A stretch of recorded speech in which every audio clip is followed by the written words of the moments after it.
받아서 나가시기 바랍니다. 오늘 우리에게 주신 하나님 말씀은 우리 요한복음 17장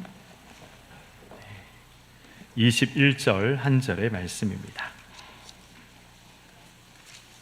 요한복음 17장 21절 한 절의 말씀, 신약성경 177면에 있습니다. 우리 한 절 말씀이니까요, 우리 다 같이 합독하도록 하겠습니다. 시작.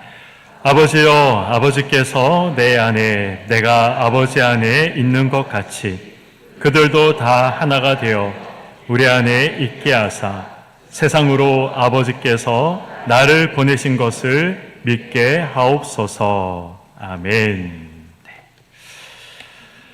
제가 설교 인트로를 사실 바꿨습니다. 다 이제 준비를 하고 금요일 이제 차례를 드리는데 청년들과 학생들을 보면서 설교 인트로를 좀 새로 써야겠다라는 생각이 들어서 어제 이제 새로 준비를 했습니다. 목사가 이제 실패하고 떨어진 거 이런 것들을 말씀드리니까 굉장히 이제 성도님들이 좋아하시더라고요. 네, 그래서 부끄럽지만 오늘 제가 떨어지고 실패한 이야기를 좀 말씀을 드릴까 합니다. 지금은 없어졌지만 제가 중학교를 다닐 때 연합고사라는 것이 있었습니다. 혹시 우리 청년들과 학생들은 연합고사를 모를 것 같습니다. 연합고사라는 것은 고등학교를 들어가기 위해서 이제 봐야 하는 시험이었던 것이죠. 중학생 전용 수능 시험이다. 그렇게 이제 생각하면 좀 이해가 빠를 것 같습니다. 정말 수능 시험처럼 매달 모의고사도 있었습니다. 몇 년 전에 부모님 댁에 갔었는데 이 모의고사 성적표를 제가 발견했습니다. 시험은 총 180점, 이 체력장이 이제 20점이고 그거 빼고 이제 이론 그 필기 시험이 180점 만점, 총 180문제였습니다. 그래서 이제 1점씩 해서 다 맞추면 180점 만점이 되는 거죠. 우리 성도님들은 이 180문제 중에 몇 개 이상 맞춰야 그래도 잘 봤다, 그렇게 생각을 하십니까? 180개 중에 몇 개 정도는 맞춰야 그래도 시험 잘 본 게 아닐까, 그렇게 생각하는 어느 정도 기준이 있지 않겠습니까? 저도 이제 잊고 있었는데 몇 년 전에 이제 제 성적표를 이렇게 봤는데 저는 몇 점 정도 받았을 것 같습니까? 네? 170이요? 네, 감사합니다. 네, 왜 웃으시죠? 저 진짜 170개 이상을 다 맞췄더라고요. 네, 네, 진짜, 네, 감사합니다. 네, 진짜 제가 170점대를 다 유지를 하고 있었습니다. 네, 그래서 꽤 괜찮은 성적 아닙니까? 네, 그래서 그럴까요? 제가 일반 고등학교보다는 조금 좋은 고등학교에 가야겠다, 그렇게 이제 생각을 하고 제가 진짜 좋은 고등학교에 시험을 쳤는데 뚝 떨어지고 말았습니다. 네, 그래서 이 시험에 떨어졌다는 어떤 실패감, 그리고 또 패배감으로 제가 이 고등학교 1, 2학년을 보냈던 것 같습니다. 그렇게 이제 목표도 없이 목적도 없이 1, 2학년을 보내게 됐고, 그리고 또 제가 갔던 이 고등학교는 기숙사가 있었던 고등학교였는데 이 선후배 관계가 굉장히 힘든 곳이었습니다. 누가 저에게 군대 생활을 다시 하겠느냐, 고등학교 기숙사 생활을 다시 하겠느냐, 선택하라고 한다면 저는 군 생활을 다시 하지, 저는 고등학교 기숙사 생활을 다시 하고 싶은 마음이 조금도 없습니다. 그 정도로 너무너무 힘든 이 선후배 관계, 고등학교 기숙사 생활을 저는 했었습니다. 무엇보다도 아무런 목적 없이, 아무런 의욕 없이 이 고등학교 1, 2학년을 보낸 것이 굉장히 힘든 시간이었던 것 같습니다. 그렇게 저에게도 이 고등학교 3학년이라는 시간이 다가왔습니다. 첫 번째, 이 모의 수능 성적표를 제가 받아들고 정말 충격에 휩싸였습니다. 왜냐하면 성적표를 보고 이 백분위율이 나오니 내가 상위 몇 %, 정도 되는가, 요즘도 나오나요? 제가 학교 다닐 땐 그런 게 나왔습니다. 제가 전국에서 딱 절반 했더라고요. 50%. 네, 50%. 그래서 나는 어떤 대학에 갈 수 있을까 봤더니 아무 데도 없었습니다. 전국에서 제가 갈 수 있는 대학은 한 곳도 없었습니다. 정말 충격이었습니다. 그래서 저는 그때부터 정신을 차리고 제가 하지 않은 게 있습니다. 누워서 자지 않겠다. 제가 기숙사 생활을 했기 때문에 주말이면 이제 뭐 집에도 가고 또 교회를 가야 되기 때문에 주말에는 교회 집회를 갔습니다. 그래서 주말에 집에 가서 누워서 자는 거 외에 학교에서 기숙사 생활을 하면서는 누워 자지 않겠다. 그렇게 결심을 하고 제가 진짜 기숙사에 있는 동안은 누워서 자지 않았습니다. 이 기숙사 제 자습실 책상에 앉아서 공부하다가 잠이 오면 엎드려 자고 깨면 눈이 떠지면 다시 공부를 하고 학교 수업 시간이 끝나고 이 쉬는 시간이면 쉬지 않고 계속해서 공부를 했습니다. 요즘 뭐 어떤 이 수학 뭐 문제집이라고 할까요? 그런 걸 보는지 모르겠지만 제가 학교 다닐 때 많은 분들이 아실 것 같습니다. 뭐 이 정석이 있지 않습니까? 정석, 이 정석. 저는 그 정석을 고3 때만 저는 5번을 풀었습니다. 처음부터 끝까지 오독을 하고 뭐 맨투맨 이런 거, 성문 기본 영어 이런 거 아시지 않습니까? 그런 것도 제가 처음부터 끝까지 5번을 제가 오독을 했습니다. 아무튼 닥치는 대로 뭐 다 풀었던 것 같아요. 다 풀고 다 공부하고 독하게 마음 먹고 공부를 했습니다. 그렇게 이 마지막 이제 모의고사를 제가 봤습니다. 이제 그 전국 이제 수능 모의고사를 봤는데 몇 점 정도 나왔을까요? 몇 퍼센트 정도 했을까요, 제가? 네. 50 제가 딱 50%에서 4%까지 올라갔더라고요. 벼락치기도 이런 벼락치기가 없는 거죠. 이 고등학교 진학의 좌절과 이후에 일어난 그러한 일들을 통해서 제가 한 가지 깨달은 것이 있다면 목적을 가지고 살아가는 것이 얼마나 중요한가. 저는 이 고등학교 때 이 사실을 저는 깨닫게 되었습니다. 목적이 있어야 사람이 움직일 수 있는 것이고 목적이 있어야 이 힘을 쏟고 에너지를 쏟을 수 있는 것이고 목적이 있어야 희생을 감내할 수 있는 것이구나라는 것을 저는 고등학교 때 이 사실을 통해서 이 실패와 또 이 좌절을 통해서 저는 깨닫게 되었습니다. 신앙생활도 마찬가지입니다. 여러분들은 교회를 왜 다니십니까? 천국 가기 위해서 다니십니까? 물론 맞죠. 예수 천당, 불신 지옥, 이것은 틀림없는 사실이고 틀림없는 답이기 때문에 천국 가기 위해서 예수를 믿고 교회를 다닌다. 이 말은 틀림없는 답이고 틀림없는 사실입니다. 우리 청년들과 학생들이 여기 있는데 우리 청년들과 학생들은 왜 교회를 다니십니까? 엄마 아빠 등살에 못 이겨서 교회를 다니십니까? 가장 원초적인 질문이지만 가장 중요한 질문입니다. 우리가 예수를 믿고 교회를 다니는 이유는 하나님이 부르셨기 때문이죠. 그렇다면 하나님은 저와 여러분을 왜 부르셨을까요? 하나님은 목적이 있기 때문에 우리를 불렀습니다. 아무 이유 없이, 아무 목적 없이 저와 여러분을 부르지 않았습니다. 하나님은 목적이 있기 때문에 우리를 부르셨습니다. 우리를 불러서 하나님의 자녀 삼기 위해 하나님이 그래서 누구를 보내셨습니까? 예수 그리스도를 보내신 것이죠.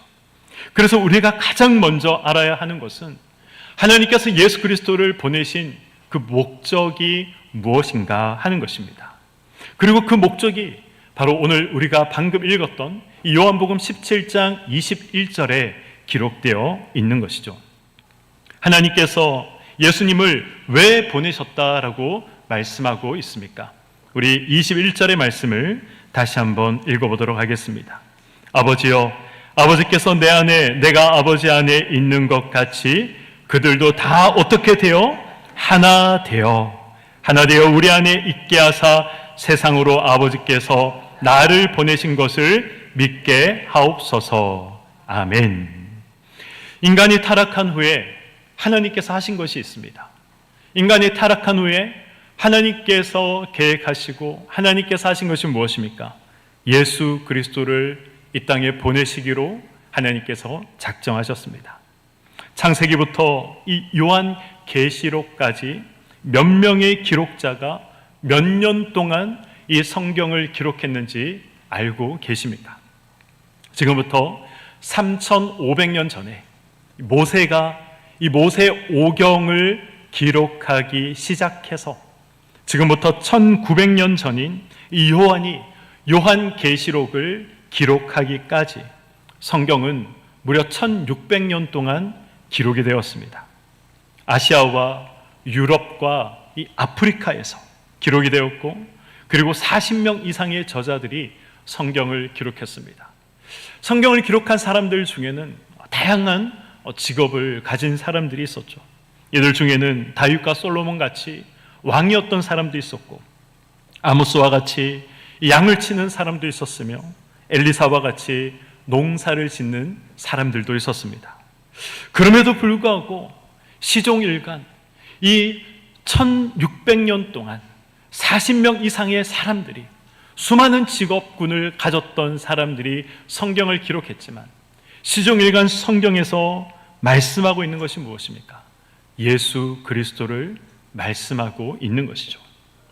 이 원시복음이라 불리는 이 창세기 3장 15절 말씀, 원시복음, 원복음, 이 복음의 뿌리다, 복음의 근원이다 라고 할 수 있는 이 창세기 3장 15절에 여자의 후손이 뱀의 머리를 상하게 할 것이다 라는 하나님의 말씀이 기록이 되어 있습니다. 하나님께서 그렇게 말씀하신 후에 하나님의 궁극적인 목적은 예수님을 이 땅에 보내시는 것이었습니다. 예수님을 보내신 목적은 무엇입니까? 우리를 구원하시기 위해서 이 땅에 보내셨던 것이죠. 우리를 하나님과 화목할 수 없는 존재였지만 다시 하나님과 화목할 수 있는 존재로 만들기 위해서 하나님께서 이 땅에 예수 그리스도를 보내셨던 것입니다. 그것을 위해서 예수님께서 십자가에 달려 돌아가셔야 했고, 교회의 머리가 되셨으며 우리를 그리스도의 몸으로, 이 지체로 우리를 불러주신 것입니다. 오늘 본문에 보면 다 하나가 되어라는 그런 말씀이 있습니다. 다 하나가 되어라는 이 말씀의 의미는 단 한순간도 예외 없이 계속해서 하나가 되어라는 그런 의미입니다. 그리고 아들이 아버지와 하나 되신 것을 그 모델로 하고 있는 것이죠. 하나님과 예수님은 단 한순간도 예외 없이 계속해서 하나로 존재하는 분이십니다. 그와 같이 우리도 하나가 되어야 한다라는 것을 예수님과 하나님을 모델로 해서 우리에게 말씀하고 있는 것입니다.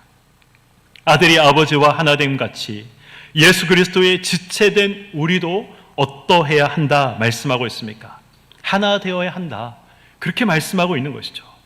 우리는 사는 것도 다르고 또 성장 배경도 다르고 모두가 가진 생각도 다 다릅니다.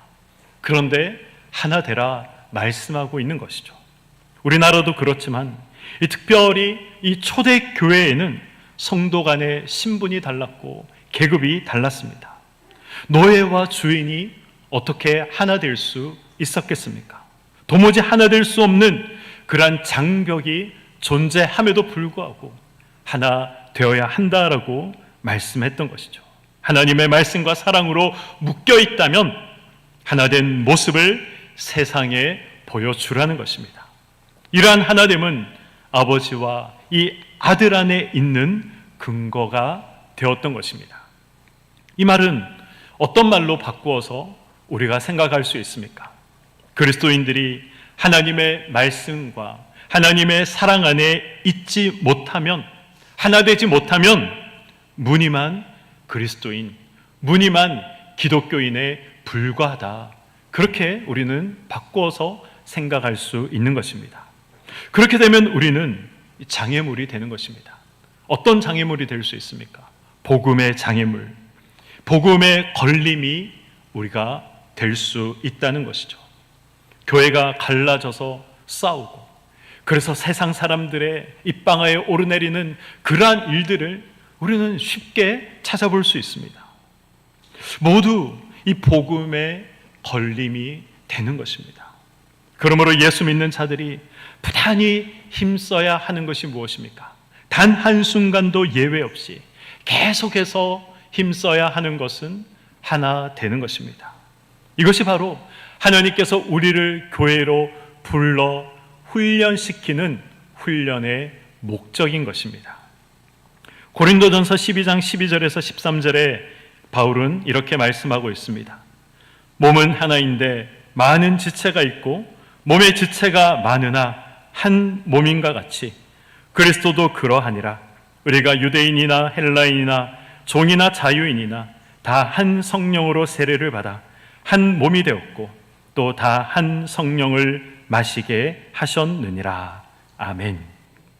사도 바울이 지금 강조하고 있는 것이 무엇입니까? 어떤 단어를 지금 끊임없이 계속해서 쓰고 있습니까? 하나, 이 단어를 사용하고 있죠. 하나가 되라는 것입니다.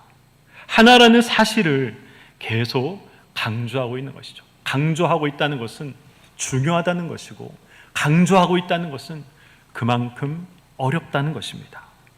하나 되는 일이 중요하지만 이 어려운 일이기 때문에 하나님께서 예수 그리스도를 보내신 것입니다.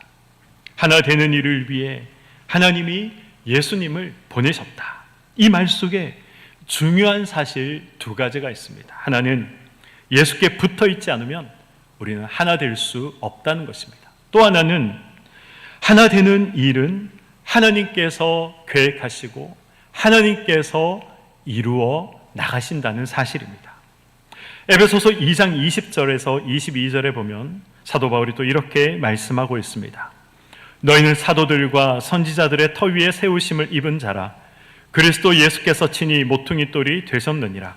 그의 안에서 건물마다 서로 연결하여 주 안에서 성전이 되어가고 너희도 성령 안에서 하나님이 거하실 처소가 되기 위하여 그리스도 예수 안에서 함께 지어져 가느니라. 아멘. 예수님이 이 모퉁이 돌이 되시고 우리는 그 모퉁이 돌에 연결되어 예수 안에 함께 지어져 간다라고 사도 바울이 말씀하고 있습니다. 이 말은 예수를 믿는 것으로 끝이 아니다라는 말입니다.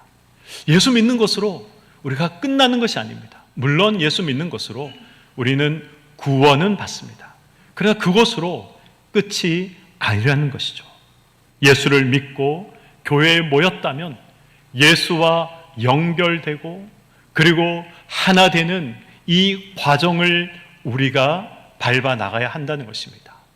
교회 예수와 연결되어서 이 하나로 만들어지고 하나로 세워지는 이 과정이 우리에게 놓여 있다라는 사실을 사도 바울은 말씀하고 있는 것이죠. 예수만 믿으면 됐지. 교회가 왜 필요해? 교회 공동체가 왜 필요해? 이렇게 생각하고 홀로 신앙생활하는 사람들이 있습니다. 우리는 그런 사람들을 향해서 가나안 성도다 이야기를 하죠. 가나안. 이 단어를 뒤집으면 어떻게 됩니까? 안 나가가 되죠. 안 나가. 교회 안 나가는 성도, 우리는 그러한 성도를 가나안 성도다. 예수는 믿지만 교회는 나가지 않겠다. 그렇게 이제 이야기하는 사람들을 우리는 가나안 성도로 이야기를 합니다. 나를 부르신 목적을 상실한 것이죠. 나를 부르신 그 이유가 무엇인지, 교회가 무엇인지 전혀 모르는 상태로 신앙생활을 하는 것입니다. 기억하시기 바랍니다. 우리는 교회로서 예수 그리스도와 연결되어 하나 되어야 하는 존재입니다. 그것이 예수를 보내신 목적이고 우리를 또한 부르신 목적인 것입니다. 연결되어 하나 되기 위해서 우리는 어떻게 해야 합니까? 우리는 훈련을 받아야 하는 것입니다. 연결이 안 되는 부분, 서로 맞지 않는 부분, 그러한 부분들을 우리는 깎아내고 다듬어야 하는 것이죠. 깎아내고 다듬는 것, 이것이 바로 훈련의 가장 핵심이요 중요한 내용인 것입니다. 훈련의 과정 중에 있기에 교회는 오해와 상처가 끊이지 않는 곳이 되는 것이 마땅합니다. 왜 그렇습니까? 우리는 완벽하지 않기 때문에 그렇습니다. 훈련을 끝마친 사람들이 아니기 때문에, 훈련 중에 있는 사람이고 훈련을 받고 있는 사람이기 때문에, 그래서 여기저기에서 악소리가 나고 여기저기에서 헉소리가 나는 것이 너무나도 당연한 것입니다. 훈련을 받다가 보면 상처를 우리가 받을 때도 있죠.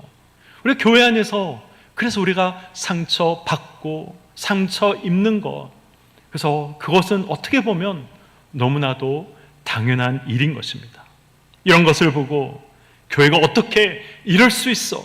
라고 실망하고 소리치며 교회를 떠나버리는 그런 분들도 계십니다.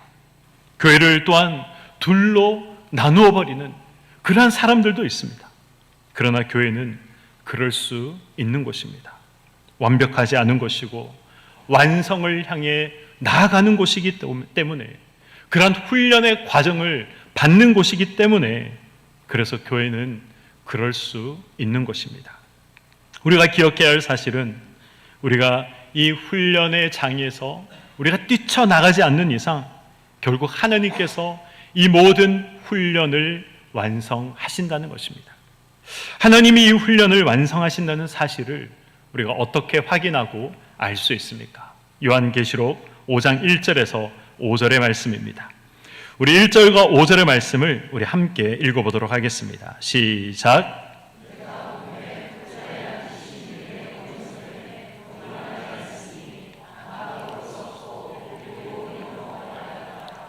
또 봄에 힘있는 천사가 큰 음성으로 외치기를, 누가 그 두루마리를 펴며 그 인을 떼기에 합당하냐 하나, 하늘 위에나 땅 위에나 땅 아래에 능히 그 두루마리를 펴거나 보거나 할 자가 없더라.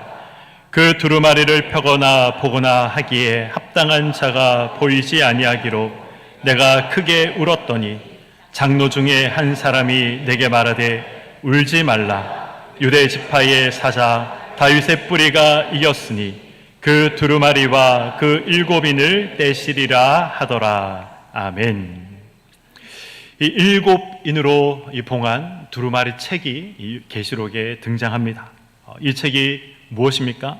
종말의 일들, 이 종말의 역사를 기록한 책이죠.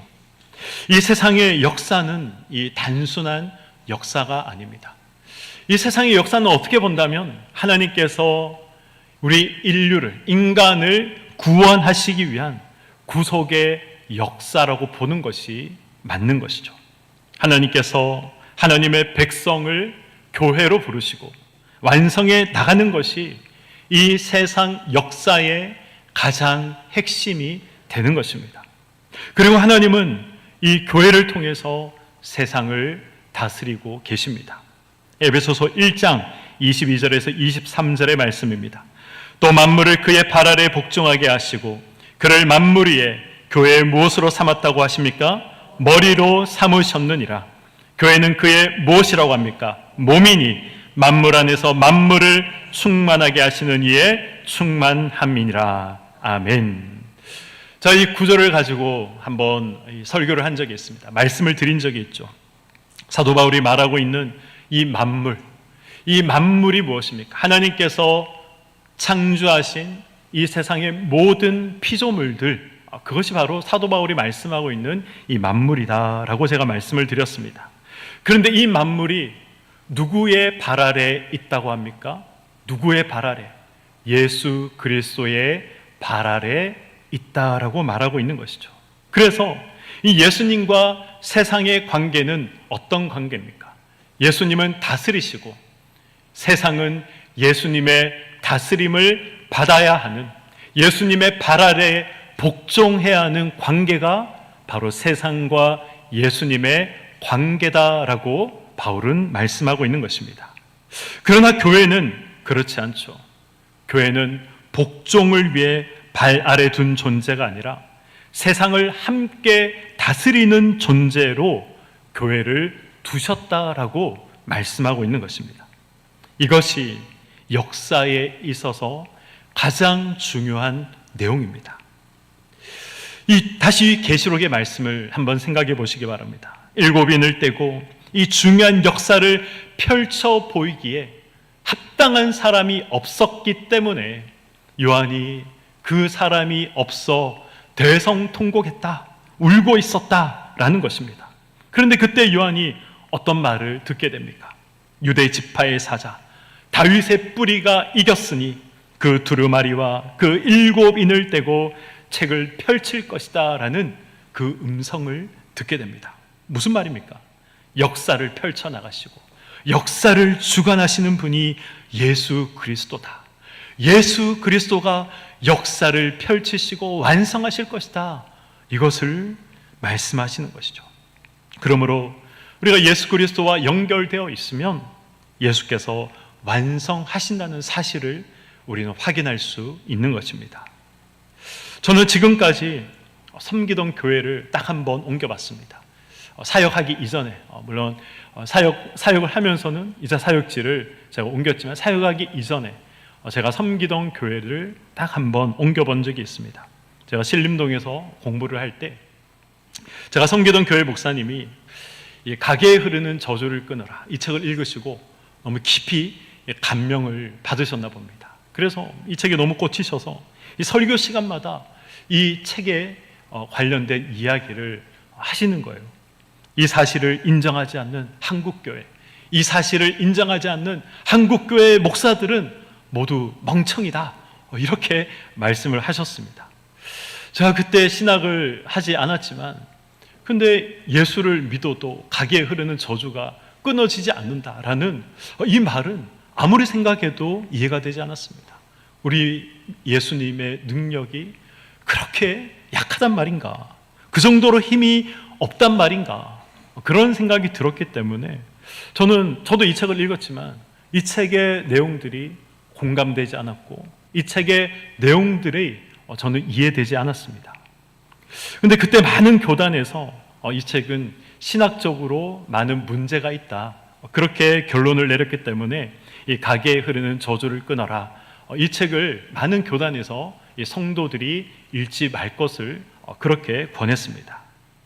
그런데 이 목사님께서 설교 시간마다 이 책은 맞다, 틀린 것이 아니다, 이것을 부정하는 한국 교회와 목사들이 멍청한 것이다, 이렇게 이제 계속해서 설교를 하셨기 때문에 제 마음이 괴로웠습니다. 목사님의 말씀을 듣고 있는 제 마음이 너무 괴로웠습니다. 그래서 제가 목사님 말씀이 제가 지금까지 알아왔고 또 신앙생활 해왔던 제 신앙과는 너무나도 다르기 때문에 제가 더 이상 괴로워서 목사님의 말씀을 들을 수가 없습니다. 그래서 교회를 떠나야 되겠습니다 말씀을 드리고 제가 교회를 옮긴 적이 있습니다. 저를 사랑해 주신 목사님의 마음을 아프게 해드렸다라는 그 사실 때문에 제 마음도 굉장히 괴로웠습니다. 그래서 제가 이제 총신 신대원을 들어가기 전에 제가 목사님을 찾아뵀습니다. 다시 그 교회에 가서 목사님을 찾아뵙고 그때 목사님의 마음을 아프게 해드려서 너무나도 죄송합니다 라고 제가 사과를 드리고 인사를 한번 드린 적이 있습니다. 목사님의 마음을 아프게 해드린 것은 죄송하지만 그러나 그때 그 목사님께서 말씀하신 그 말씀들은 여전히 제가 신학을 하고 성경을 또 제가 연구하고 알면 알수록 더욱더 확신하는 것은 그 목사님의 그 설교는 분명히 잘못된 설교였다라는 확신은 지금도 여전히 가지고 있습니다. 사랑하는 우리 교회 성도 여러분, 혹시 제가 전하는 이 말씀들이 진리가 아니라면 교회를 떠나셔도 좋습니다. 아니, 여러분들이 교회를 떠날 문제가 아니라 여러분들이 저에게 교회를 떠나십시오라고 말씀해야 할 문제인 것이죠. 왜냐하면 그것은 영혼이 죽고 사는 문제이기 때문에 그렇습니다. 그러나 관계에서 오는 문제, 말씀에 순종하지 못해서 오는 문제, 내 고집을 꺾지 못해서 오는 문제, 이런저런 갈등에서 오는 문제라면 그것은 내가 다듬어져야 할 부분이 있다라는 것을 기억하시기 바랍니다. 교회 생활이란 그리스도 안에서 하나 되는 것입니다. 이것을 위해 교회 생활을 하는 것이고, 이것을 위해서 우리가 훈련을 받는 것입니다. 훈련은 완벽한 사람이 받는 것이 아닙니다. 훈련은 미숙한 사람, 미성숙한 사람이 받는 것이 훈련입니다. 그런 차원에서 저와 여러분은 모두 훈련이 필요한 미숙한 사람들입니다. 그 미숙함 때문에 교회를 떠나야겠다, 신앙생활을 포기해야겠다 결심한다면 이 훈련에서 낙오하는 것이고, 이 훈련에서 지는 것입니다. 다른 곳에 가면 훈련이 더 편할까요? 절대 그렇지 않습니다. 새로 깎고 새로 다듬어야 하기 때문에 더 힘들고 더 어려워지게 되어 있습니다. 저도 이것을 경험해 봤기 때문에 잘 알고 있습니다. 결국 자기만 손해인 것이죠. 하나님이 우리를 교회로 부르시고 훈련하시는 목적은 하나 되는 것입니다. 만일 이것을 회피한다면 우리는 비겁한 신자가 되는 것입니다. 하나님께서 우리를 부르신 그 목적을 잊어버리고 망각한 채 신앙생활하는 그런 신자가 되고 마는 것입니다. 받아야 할 훈련을 마땅히 감당하며 하나님과 사람 앞에 책임있고 책임지는 저와 여러분이 되시기를 소망합니다. 그래서 함께 지어져 가는 교회로서 이 모든 훈련을 함께 감당하며 하나 되는 신자다운 신자, 교회다운 교회 되기를 주님의 이름으로 간절히 축원드립니다. 아멘. 우리 이 시간 우린